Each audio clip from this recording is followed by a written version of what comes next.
अस्सलामुअलैकुम दोस्तों, आपने बहुत से क्रिकेट एक्सपर्ट को यह कहते हुए सुना होगा कि चैंपियंस ट्रॉफी में सबसे फेवरेट टीम इंडिया की टीम है क्योंकि उनका बैलेंस बहुत अच्छा, बल्लेबाज बहुत हैं, बॉलर स्पिनर सब कुछ बहुत है। वसीम अकरम ने इवन की तारीफ की कि इंडिया के 4-5 स्पिनर्स हैं जो कि किसी भी टीम को आगे लगा सकते हैं, मगर पाकिस्तान के फास्ट। अस्सलामुअलैकुम दोस्तों, आपने बहुत से क्रिकेट एक्सपर्ट को यह कहते हुए सुना होगा कि चैंपियंस ट्रॉफी में सबसे फेवरेट टीम इंडिया की टीम है क्योंकि उनका बैलेंस बहुत अच्छा, बल्लेबाज बहुत हैं, बॉलर स्पिनर सब कुछ बहुत है। वसीम अकरम ने इवन की तारीफ की कि इंडिया के 4-5 स्पिनर्स हैं जो कि किसी भी टीम को आगे लगा सकते हैं, मगर पाकिस्तान के फास्ट बॉलर और खासकर चैंपियंस ट्रॉफी 2017 के हीरो मोहम्मद आमिर का ख्याल है कि इंडिया इस चैंपियंस ट्रॉफी के सेमीफाइनल तक भी नहीं पहुंचेगा। ये मोहम्मद आमिर का ख्याल है, वो मोहम्मद आमिर जो अभी आईएलटी खेल के दुबई से पाकिस्तान आए हैं, यानी भी आईएलटी का पूरा सीजन उन्होंने खेला है, बेहतर बॉलिंग उनकी रही है, मगर उन्होंने ऐसा क्यों कहा और क्यों लगता है उनको कि इंडिया चैंपियंस ट्रॉफी के सेमीफाइनल में भी नहीं पहुंचेगा, यानी इंडिया को अब पाकिस्तान भी हराएगा और न्यूजीलैंड भी हराएगा।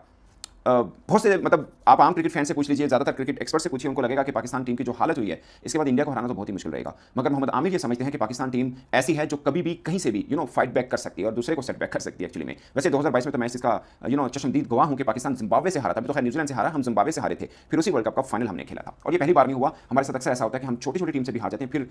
फाइट बैक करते हैं और अच्छा करते हैं। बट इस चैंपियंस ट्रॉफी में प्रॉब्लम ये है कि आपकी एक हार हुई तो समझिए आप 50% तो चैंपियंस ट्रॉफी से आउट हो गए। अब पाकिस्तान के लिए डू एंड डाई वाली सिचुएशन है कि इंडिया को हराना ही हराना है। एक तो ये कि टीम इंडिया के साथ मैच खेल रहे हैं, दूसरा प्रॉब्लम ये है कि आपको चैंपियंस ट्रॉफी जिसके आप होस्ट हैं 29 ईयर के बाद, उसके अंदर रहने के लिए आपको ये मैच जीतना बहुत जरूरी है। और फिर हमें रावलपिंडी के अंदर बांग्लादेश के खिलाफ इन एक्शन होना है, जो कि मैं मानता हूं कि इस चैंपियंस ट्रॉफी की बज़ाहिर वीकेस्ट टीम लगती है, मगर वो भी तगड़ी टीम है। खासकर जिस तरह से कल उन्होंने इंडिया को फाइट बैक किया वो अपने आप में खास बात है। मगर coming back to Mohammad Aamir statement, जो उनको लगता है कि अच्छा उनको वैसे ओवरऑल इस चैंपियंस ट्रॉफी की उनकी इस बात से मैं पूरी तरह से एग्री हूं कि इस चैंपियंस ट्रॉफी की सबसे बैलेंस टीम जो है वो न्यूजीलैंड है, इसमें कोई शक नहीं है। उन्होंने एग्जांपल दी कि सेंटनर जितने अच्छे स्पिनर हैं वो शायद इसमें चैंपियंस ट्रॉफी में इतने अच्छी फॉर्म के अंदर कोई और नहीं है। फिर ब्रेसवेल और फिल्प्स भी उनके साथ अच्छा खासा साथ दे रहे हैं। ये स्पिनर इंडिया को कितना तंग करेंगे वो अलग बात है, बट ये भी जानना जरूरी है कि दुबई की जैसी पिच है जहां पे कल 228 रन के अंदर भी बांग्लादेश ने इंडिया को टफ टाइम दिया, वहां पर ये सेंटनर ऑफ कोर्स तंग करेंगे। इनको टेस्ट सीरीज में भी हमने तंग करते हुए देखा है। और मोहम्मद आमिर को ये लग रहा है कि इंडिया के बल्लेबाज नो डाउट वर्ल्ड क्लास बल्लेबाज हैं, उनको ये लगता है कि इंडिया की बॉलिंग इतनी अच्छी नहीं है जिसकी वजह से वो चैंपियंस ट्रॉफी के फेवरेट माने चाहिए, इवन उनको ये लगता है कि वो सेमीफाइनल तक भी पहुंच पाए क्योंकि बुमराह नहीं है और शामी उस तरह की फॉर्म में नहीं है। अलग बात है कि शामी ने कल पांजा लगाया था, बट उनको लगता है कि इंग्लैंड के खिलाफ उन्होंने शामी को देखा था, उनकी वो धार रफ्तार, वो फॉर्म, रिदम, चाल ढाल वो नहीं है जो 2023 में शामी की थी। वैसे कल प्रेस कॉन्फ्रेंस शामी की उनसे ये सवाल भी हुआ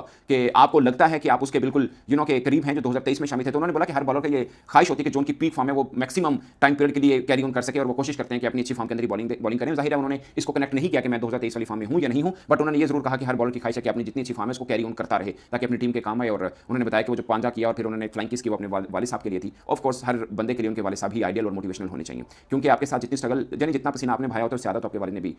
पसीना भाया होता है, जितनी आपने मेहनत की होती है, इसमें कोई शक नहीं है। But point is Mohammad Aamir को ये लगता है कि शामी भी वो फॉर्म में नहीं है, अर्शदीप हैं, वैसे तो अर्शदीप को खिलाया नहीं, मगर साथ में अहमद शहजाद बैठे थे, उन्होंने हर्षित राणा की तारीफ की। उन्होंने बोला हर्षित राणा की लाइन बहुत अच्छी है और तगड़ी बॉलिंग वो कर रहा है। बट हर्षित राणा पाकिस्तान के खिलाफ कितना के हो सकते हैं, डेंजरस हो सकते हैं, न्यूजीलैंड के खिलाफ कितने डेंजरस हो सकते हैं वो जानना भी, वो देखना बहुत जरूरी है। मगर मोहम्मद आमिर को लगता है कि इंडिया अगर 300 रन भी कर लेना तब भी ये बॉलिंग उनको बचा नहीं सकती है। और उनको ये लगता है कि इंडिया इतनी ज्यादा स्पिनर्स लेके आई है तो क्योंकि अभी आईएलटी खेल के आए हैं, स्पिनर्स को एट द मोमेंट तक कुछ खास नहीं मिल रहा। वैसे मैंने वसीम अकरम की स्टेटमेंट देखी थी, वसीम अकरम ने ये कहा था कि शुरू में आईएलटी में हल्का घास था तो उनको लगा नहीं थोड़ा स्कोरिंग होना चाहिए, घास उखाड़ दी तो पिच ड्राई थी, वहां पे स्पिनर्स के लिए थोड़ा सा रह गया, बट अभी भी ड्राई है। और उन्होंने बताया कि बिल्कुल सफेद पिच है जो इंडिया पाकिस्तान का भी मैच होने वो भी इस तरह की है। बट हमने पहले मैच में देखा जो बांग्लादेश और इंडिया का मैच हुआ, वहां पर सिर्फ एक अक्षर पटेल थे, वो अगरचे ऑन हैट्रिक थे, फिर उनका कैच ड्रॉप हुआ, उन्होंने अच्छी बॉलिंग की है। मगर कुलदीप यादव और जडेजा ने विकेट लेस रहे, ओवरऑल बॉलिंग तो ठीक है, बट कुलदीप यादव का 50 ओवर के अंदर विकेट लेस रहना अपने आप में खास जरूर होता है, क्योंकि कुलदीप यादव 50 ओवर में बड़ी टीमों को आगे लगाते हैं और मुझे टीम इंडिया के सबसे खतरनाक बॉलर कुलदीप यादव लगते हैं। वैसे अहमद शहजाद ने भी उनकी तरफ पॉइंट आउट किया कि कुलदीप यादव हैं वो मैच का रुख बदल सकते हैं। और मुझे इसलिए लगता है कि पाकिस्तान चाइना में स्पिनर के आगे फंसता है, पाकिस्तान लेफ्ट आर्म स्पिनर के आगे भी फंसता है, क्योंकि हमारे यहाँ वैसे इस टीम के अंदर लेफ्ट आर्म बैट्समैन ज्यादा होंगे तो लेफ्ट आर्म स्पिनर ज्यादा तंग उस तरह से शायद ना इफेक्टिव हो। खासकर अब इमामुल हक आ जाएंगे, वो हैं, अगरचे फखर जमान नहीं है, बट आपके पास खुशदिल हैं। आई डोंट नो खुशदिल खेलेंगे या फहीम खेलेंगे, जैसे खुशदिल की फॉर्म लगी मुझे लगता है खुशदिल शाही खेलेंगे। फिर पिच को भी देखेंगे अगर ड्राई है उसमें स्पिनर को कितनी फेवर मिल सकती है। मगर मोहम्मद आमिर और अहमद शहजाद के मुताबिक यहाँ पर